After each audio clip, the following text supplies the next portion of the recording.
Sustainable fashion refers to fabrics derived from eco-friendly resources, such as sustainability, grown fiber crops, or recycled materials. I think sustainable fashion means that clothing that uses materials that doesn't harm the environment around us. So why sustainable fashion? We chose sustainable fashion because mass production has a lot of negative effects on the environment. I support sustainable fashion is because with a prominent trend towards the sustainability and being green, as I can say, sustainable clothing has expanded towards reducing the amount of clothing discarded to landfills and decreasing the environmental impact of agrochemicals in producing conventional fiber crops, example cotton. And another reason why I choose this is because it is recycled clothing that upholds the principle of the three types of environmental R, which is reduce, reuse, and recycle. So what are the benefits of sustainable fashion? I think there are many benefits to it, but the main benefit could be that it helps the environment because being sustainable reduces the waste created, energy used, and less water to produce the clothes. So another reason could be that it supports animal rights because most clothing are made from leather and fur, which requires the death of many animals. Can you elaborate more on the harmful effects of mass production? The dyes used while mass production produces toxic chemicals which end up in our water, in our drinking water. And gathering these materials like cotton plantations, we have to clear a lot of land, which leads to deforestation and loss of animal habitat. And cotton is a very water-intensive crop, which requires the equal amount of 2.5 years of drinking water. So there are many ways to support the sustainable fashion movement. One of it will be picking clothes that are high quality and have a timeless design. With that, you are not overspending on clothes that maybe last year was trendy, then this year it isn't. So get something that is timeless. Maybe like solid color shirts, jeans, trousers. You don't have to get those flashy pants just to fit into people, you know. And then the second one would be second hand and vintage. So how we support sustainable clothing by buying second hand and vintage pieces is that you're buying things that are already made before, so you're not buying anything new that would support this mass production line. And yeah, you're just helping reusing the clothes, and then once you're done wearing it, you can also thrift it back. It's filming. Hi guys. So right now we're going to Canoe. Turn right, then turn right on Jalapa. Mommy, I'm excited for you. Okay, hello guys. My name is Jin, and today I'll be interviewing someone about sustainable fashion. Do you want to self-introduce yourself? Hi, I'm Noelle and I'm the founder of Canoe Wear. It is a tropical label founded in Kuala Lumpur, and we believe in sustainable and ethical fashion. Yeah, awesome. Okay, so I will give you the first question right now. For the viewers that don't know what is sustainable and ethical fashion, do you mind giving us a description about it? Okay, so sustainable and ethical fashion is about doing things in the fashion industry, such as production and how we do things in a way that actually benefits the environment and people in the long run. So it doesn't cause harm, but in a way it actually cares for the environment and people as we produce clothes. Yeah. Yeah. Second question. Since sustainable fashion is trying to start a movement, what is it trying to actually solve? It is trying to solve different issues. For example, when you're using synthetic fabrics in production, sometimes it may cause harm in the health of the people working in the factory that produces those fabrics. And also, like synthetic dye may cause pollution in the water. So all these are issues that comes from the fashion industry that we are trying to solve. So when we use natural fiber, those fiber doesn't harm the environment, and also it is when the factory workers work on them, it doesn't cause much health issues. So these are the things that step by step we are trying to make sure it creates, the fashion industry is able to create a healthy environment for people from the production line up to the consumer who wears them. After knowing what sustainable clothing is in general with the description, would you mind telling us what the movement is like in Malaysia? Okay, well, the sustainable movement has been growing in Malaysia more and more. There are more brands that are sustainable brands now, that has just started in Malaysia, as well as non-profit organizations such as Fashion Revolution. That is a global movement that has also an office in Malaysia. Other than that, there's the Zero Waste movement and non-profit organization that has begun in Malaysia. So those are great. After knowing what the movement like is Malaysia, let's talk about your brand, Canoe. Okay. Starting out, were there any challenges? I guess the biggest challenge is actually starting it, because you're just bringing something that's non-existent to existence. So the biggest challenge is starting it, but once you get started and you learn along the journey, I believe that it's fine. Of course, there may be challenges along the way, but everything will work out. So I guess one of the challenges is that sometimes if you want to really for example, if you want to get fabrics that were hand woven and hand dyed, it may cost more, and so we have to sell it at a higher price to customers. But is it will they receive it well? Is it something that will they spend just say $500 or $1,000 on a just a basic wear, for example? So sometimes it takes that, because the raw materials are expensive, so it will conclude to that. So those are the things that may be challenging if we want to just say grow more. But I would say that it's a journey, so we take it step by step. Speaking of Canoe, since there are different types of sustainable clothing, fashion, like I could state all of them. There are custom made, green and clean, high quality, timeless design, fair and ethical, we repair, we design and upcycle, rent, leave and strap, secondhand and vintage. Which genre do you think Canoe fits in? Multiple is possible. I feel Canoe fits into the category of zero waste. So for example, when we produce items, we cut the fabrics in a way where we don't have to have any wastage. So we're using everything to create something beautiful that customers can wear. For example, if we have extra fabrics from our batik collection, we will make them into headbands. So nothing is put to waste.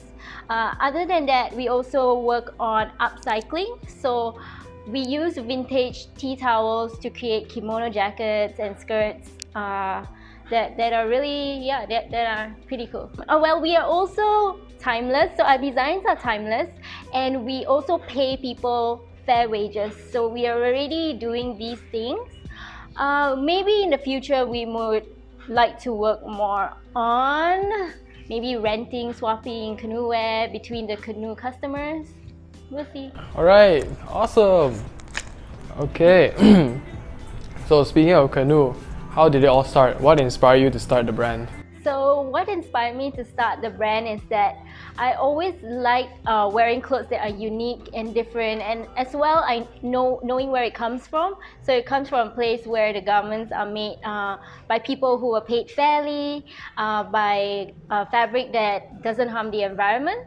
So all those elements are why I decided to create Canoe, because I feel that there will be women out there who want something unique, something special, something different that is also good for the environment. So Yeah. Support Canoe. Hey. Alright. Speaking of all this sustainable fashion, what is something you wish people would know about sustainable fashion?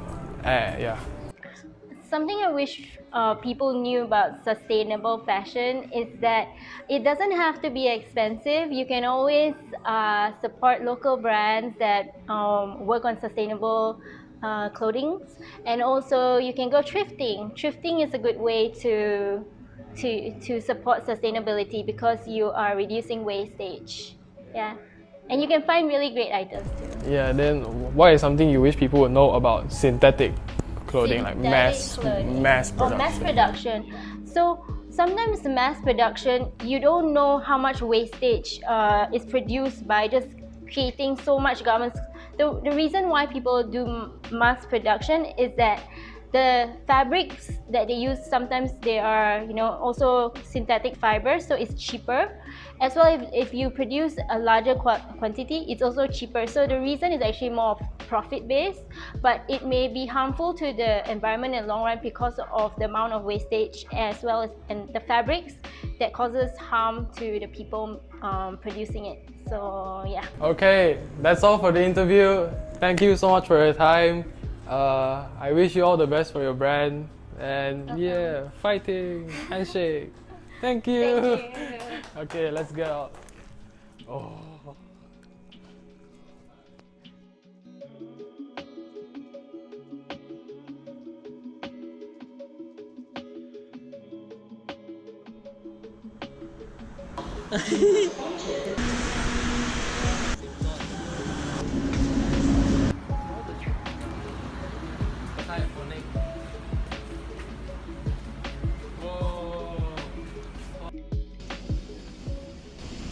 Hi guys, right now we're at Modo. I'm having an exclusive interview with the owner, Mr. Edwin, and I'll be asking him a few questions here and there, and he'll be answering right back. So without any hesitation, I'll start with the first question. So Mr. Edwin, what is Modo as the brand, as the name? Modo actually we've taken is actually a Japanese name, meaning fashion, you know. So in other is let's say in English is something like a mode or something like that. So we found that this name is quite nice, or you know, instead of the Japanese meaning is there, so we choose the name for the shop. Being in Modo, having so much stock, where do you guys source your clothes? Usually we have friends or agent, you know, in Japan and other country.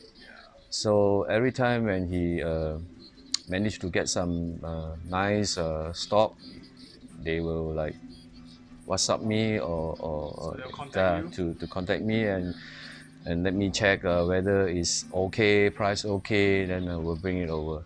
Usually I will wait until we compile all the stock and maybe 3 months, 6 months, then we ship over. Right nowadays it's very difficult compared to 2-3 years ago.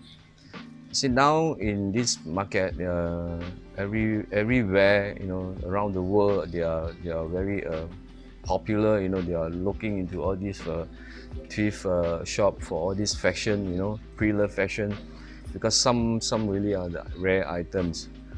So for example, in Japan 2-3 years ago, you still can get some nice one like those Babe Stuff, Supreme, or some undercover. But currently for me, I think it's a bit difficult because Japan also they need that. You know, Japan also they need it for their own vintage shop or thrift shop, you know, for them to sell. So it's very difficult, and the price right now is getting much and much higher. You know. Even in Japan, the second-hand one, the Babe hoodie, it costs you about, after convert back to RM, is about 1,004 ringgit. So retail are selling 1,006, but they are selling 1,004 as a pre-loved item. So for me, it's yeah, you still have the chance to get, you know, but you have to take a longer time, not like those 2-3 years ago. But right now, I think the new generation or those auntie are more open one. They can accept all these pre-loved item. So I have a lot of customer, also Chinese auntie, and a lot of customer from the student, you know, like Sunway, Inti, you know, Taylor. Also, they're coming over here, and they are Chinese, and there are some the foreign student, you know. So they don't mind anymore, you know, wearing the used one or pre-loved one, as long as they get the piece of the rare item, you know, the piece, the design they like, the fashion they like, they don't mind. So over time, more and more people come. Yeah, more accepting. I think this is more and more people accepting, and pre-love something like yeah, you how to say that, you recycle the goods, right? You make the world a better place. Yeah, speaking of our topic, sustainable fashion. So, talking about stock, talking about how. So, before putting up on the racks, what must be done? What must be, you know? I have to do some Digi check about the brand, Digi check about the items, whether it's legit or not. And of course, we will clean it before we put it on the rack, you know.